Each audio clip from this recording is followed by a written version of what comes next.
चीज है, वो मजहब उसको उसकी इजाजत नहीं देता। नामो नसब जमीन के नस्लों में बट गए, आदम के बेटे कितने कबीलों में बट गए, आए हैं जब से पेश इमामत के मसल्ले, सिजदे हमारे कितने मरलों में बट गए। दे किस तरह से कौम को इल्जाम में गुम रही, जब रहनुमा ही कौम के फिरकों में बट गए। अगर रहनुमा ही फिरकों में बट गए और उन्होंने उस चीज को नहीं समझा, उसको मकसद को नहीं समझा, तो हम उस महान और उस ग्रेट रिलीजन को क्यों दोष दें जिन्होंने पूरी दुनिया में अमन को लाया। ये समझने की चीज है, क्योंकि बहुत सारी चीजें मुझको भी मालूम नहीं थी। मेरे भी मन में बहुत सारे मिसअंडरस्टैंडिंग थे। जब मैंने इस्लाम को पढ़ा और इस्लाम जानने वालों से चर्चा की, तो मेरे मन में बहुत सारे जो मिसअंडरस्टैंडिंग थे वो मिसअंडरस्टैंडिंग दूर हो गए। एक जगह ऐसी आयत आई है जहां पे कहा गया है कि इस दुनिया की कोई भी ऐसी जगह नहीं है जहां पे हमने अपने नबी और रसूल न भेजे। 1,24,000 हमने अपने नबी रसूल दुनिया में भेजे, जिसमें से 25 का नाम कुरान में आया है। दुनिया की कोई भी ऐसी जगह नहीं है जहां पे हमने नबी रसूल न भेजे हो, और पूरी दुनिया जो है वो खुदा की बनाई हुई है। इसलिए खुदा के लिए एक शब्द यूज किया गया है। गॉड जो है, खुदा जो है वो रबुल अल आलमीन है, और प्रोफेट मोहम्मद जो है वो रहमतुल आलमीन है। खुदा हर एक के लिए, प्रोफेट मोहम्मद का जो संदेश है वो किसी एक व्यक्ति के लिए नहीं है, एक मुल्क के लिए नहीं है, एक इंसान के लिए, पूरी दुनिया के लिए, क्योंकि हर एक welfare of the whole humanity उस चीज में आती है।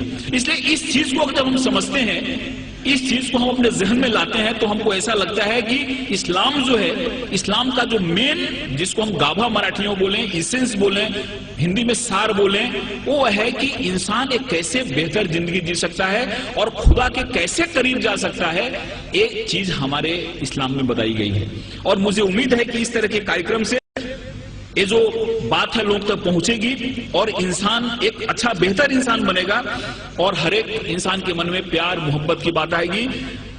कुरान में जिहाद जो शब्द है, लफ्ज है, केवल 41 टाइम आया है, लेकिन और जो चीजें हैं, कंपैशन की बात है, रहमत की बात है। आप कहीं भी देखो कुरान की शुरुआत होती है रहमत से, रहीम से शुरुआत होती है, और वो जो शब्द है रहमत शब्द, वो 325 बार आया हुआ है।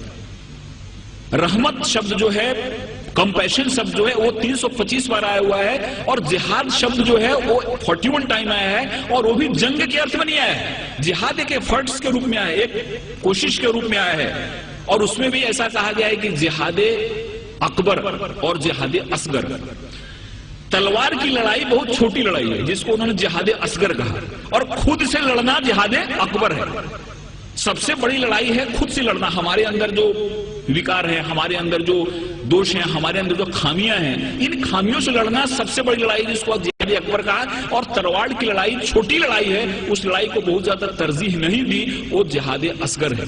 इसलिए बहुत ऐसी चीजें हमारे सामने आती हैं जिन चीजों से ऐसा लगता है कि इस्लाम ने दुनिया को क्या दिया, लेकिन कुछ लोगों ने जानबूझ के इसको फैलाया, कुछ लोगों ने समझा इसको नहीं, कुछ लोगों ने समझाया नहीं। और मुझे उम्मीद है कि जिस हिसाब से इस्लामिक रिसर्च सेंटर ने इस्लाम को बड़े ही साइंटिफिक ढंग से सामने लाया है, उनकी किताबें भी जो निकली हैं, वो किताबें जब कोई आदमी पढ़ता है तो उसके मन में एक सही पिक्चर आता है। कहीं भी किसी के बारे में नफरत नहीं, कहीं भी किसी के बारे में मन में विद्वेष या दुश्मनी पैदा नहीं होती। इसलिए मैं खुदा से दुआ करता हूं कि उनका ये जो मकसद है वो कामयाब हो, हमारे हिंदुस्तान में, पूरी दुनिया में अमन फैले, कौमी एकता फैले, कौमी आहंगी फैले। और इस शब्दों के साथ मैं आपसे विदा लेता हूं कि मोहब्बत से करो आगाज तो अजनबी भी करीब आते हैं।